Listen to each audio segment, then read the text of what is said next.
Well, since I'm getting ready to head out on a trip here in about a week, I've been seeing a couple reoccurring questions on the Facebook forums and things online about how to drain water out of the tab.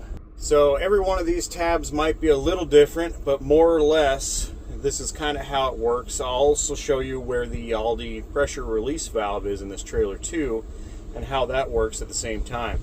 Now during the summer here, I've been completely draining the tanks out right before I fill up again.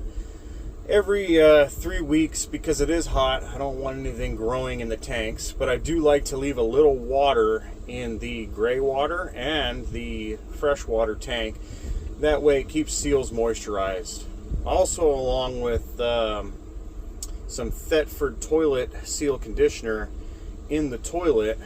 That way that seal doesn't dry out either. Now, I'm not 100% sure on how to do this process or if it really matters in this order, so you can do it this way or figure it out your own way. So the first thing I'm going to do is I'm going to open up my taps and I'm going to let the residual water drain out here. That way any pressure in the lines, once we dump underneath, can be drawn out and suck all this water out of the line. So 3 weeks ago, I put some Thetford conditioner stuff in there, and I'll show that in a later video when I do a kind of a freshen up on all the seals on the cassette toilet, but it's kind of like a gel that you just fill up to about the top of that edge of that black seal. It keeps it nice and lubed and soft and moist. But back to the water, I'm going to also open up this tap too, right in the middle of hot and cold. Now, like I said, in some of these tab models, the older ones, these hot and cold drain valves may be in a different location, so just kind of make sure you're opening up the right valves.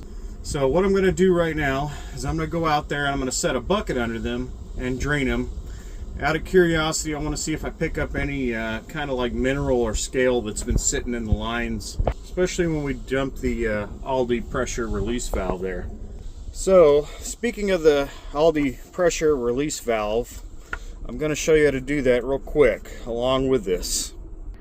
Now, they may hide this thing in other locations and different year models, but this is what you're going to look for here. In a tab 320, it's most likely going to be under the driver's side rear seat cushion. And you're going to look for this tab right here. It's going to be this guy. And when you're traveling, when you're using this thing all the time, that needs to be flat, front or back, it doesn't matter.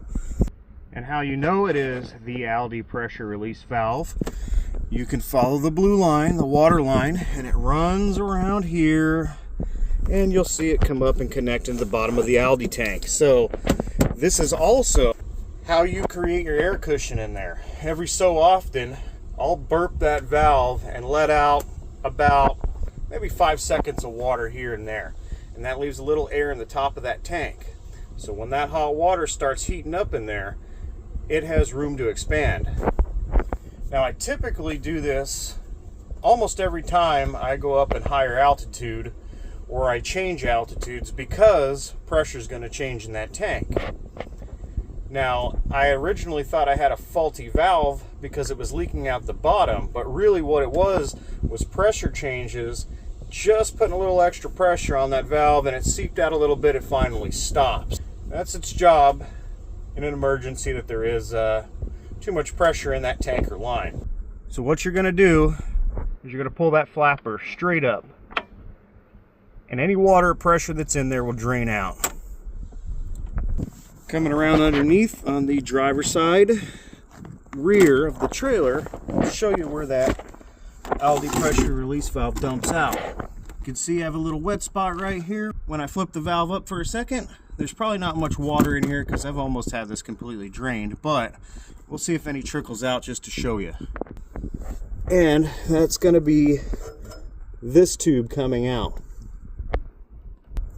Then there's another tube, a clear tube from that Aldi inside, and it comes up to this round portion here. Any condensation and extra pressure could drip out of that sometimes, and that really depends on how humid it is outside and how much that heater's working.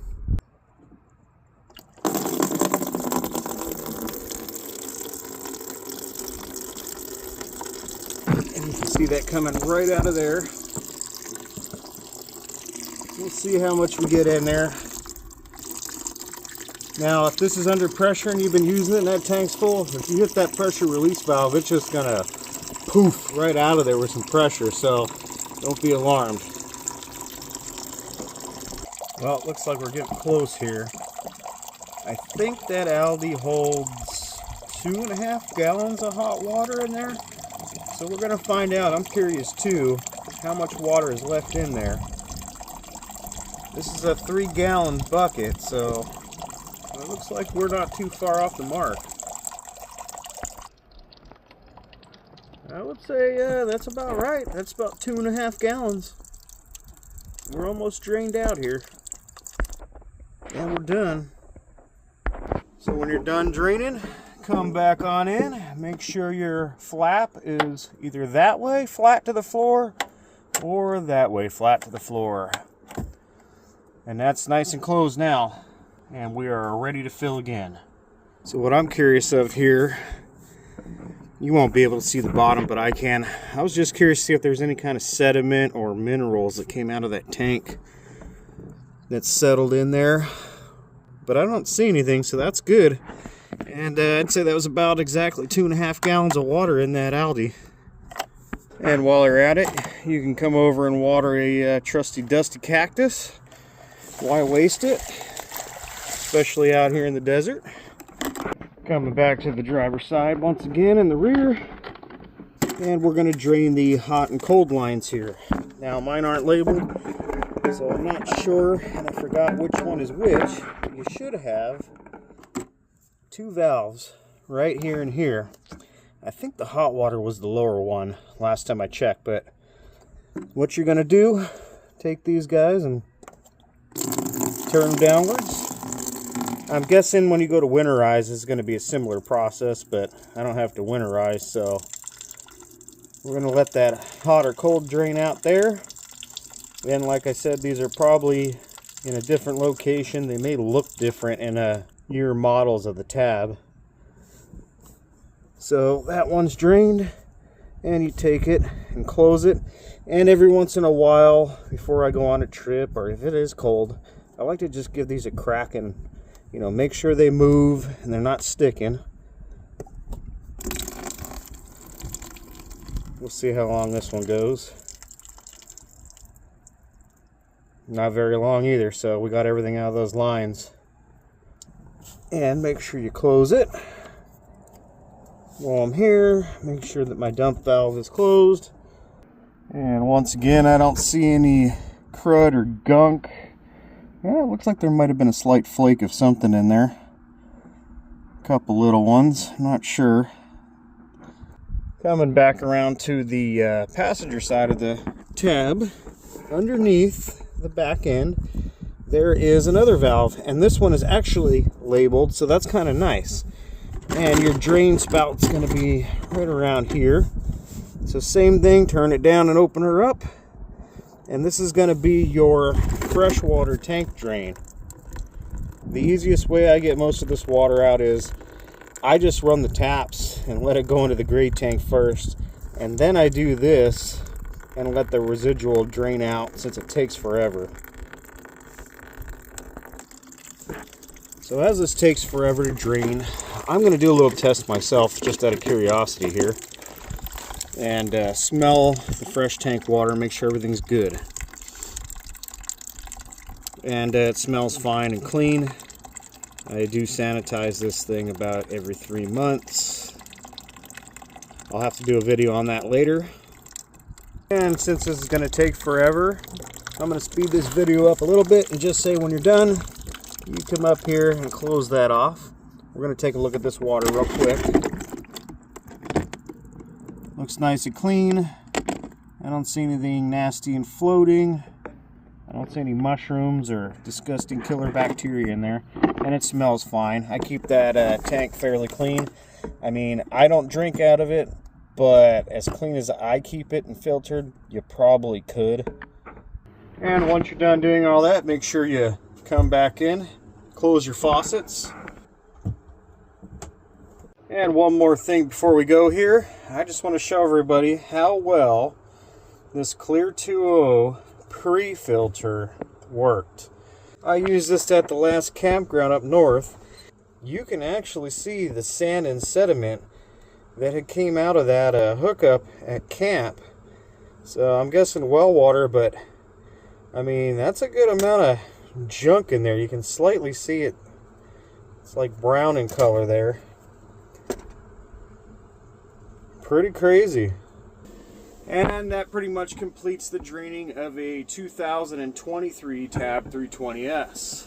Some of the other models will be fairly similar. Some of the older years I'm not too sure on, but you can look that up. Check out the Tab and New Camp Facebook pages or the Vanilla community online. They always have a lot of answers to all this stuff.